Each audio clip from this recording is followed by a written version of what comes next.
കണ്ണൂർ വിമാനത്താവളത്തിൽ നിന്ന് വിദേശ രാജ്യങ്ങളിലേക്കുള്ള സമ്മർ ഷെഡ്യൂളുകൾ വിമാന കമ്പനികൾ പ്രഖ്യാപിച്ചു. 14 കമ്പനികളാണ് കിയാൽ അധികൃതർക്ക് അപേക്ഷ നൽകിയിരിക്കുന്നത്. ലൈസൻസ് ലഭിച്ചാൽ സെപ്റ്റംബറിൽ തന്നെ വാണിജ്യാടിസ്ഥാനത്തിൽ സർവീസുകൾ ആരംഭിക്കാൻ കഴിയുമെന്നാണ് അധികൃതരുടെ കണക്കുകൂട്ടൽ.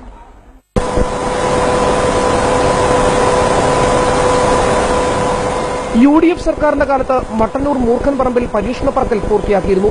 സെപ്റ്റംബറിൽ വാണിജ്യാടിസ്ഥാനത്തിൽ ആഭ്യന്തര രാജ്യാന്തര വിമാന സർവീസുകൾ ആരംഭിക്കാൻ ഉറച്ചാണ് രാത്രിയും പകലും ജോലികൾ പുരോഗമിക്കുന്നത്. ഉദ്ഘാടനം പ്രഖ്യാപിച്ചതോടെ വിമാന കമ്പനികൾ സമ്മർ ഷെഡ്യൂളുകൾ പ്രഖ്യാപിച്ചു. ജെറ്റ് എയർവേസ് കണ്ണൂരിൽ നിന്ന് അബുദാബിയിലേക്കും മറ്റൊരു കമ്പനി കണ്ണൂരിൽ നിന്ന് ദമാമിലേക്കുമാണ് സർവീസ് പ്രഖ്യാപിച്ചത്. 14 വിമാന കമ്പനികൾ ഇതിനകം കിയാലിന് അപേക്ഷ നൽകിക്കഴിഞ്ഞു. 2 വിമാന കമ്പനി ജെറ്റ് എയർവേസ് അവരുടെ ഷെഡ്യൂൾ അവർ അനൗൺസ് ചെയ്ത് കഴിഞ്ഞു.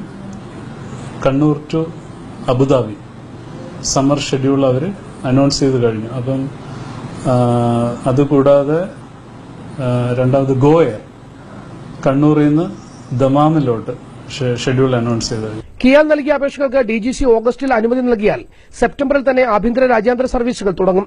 വിദേശ രാജ്യങ്ങളിലെ വിമാനത്താവള അധികൃതരുമായി വിമാന കമ്പനികളും ചർച്ചകൾ നടത്തിവരികയാണ്. 2000 ഏക്കർ സ്ഥലം ലഭിച്ചതിനാൽ ഏതു രീതിയിലും വിമാനത്താവളം വികസിപ്പിക്കാൻ കഴിയുന്നതും നേട്ടമായി അധികൃതർ പറയുന്നു. കേരളത്തിലെ യാത്രക്കാർക്ക് പുറമെ കർണാടകയിലെ മടിക്കേരി, കുടക്, മൈസൂർ പ്രദേശത്തു നിന്നുള്ളവരും മട്ടന്നൂർ വിമാനത്താവളത്തെ ആശ്രയിക്കും. മനോരമ ന്യൂസ്, കണ്ണൂർ.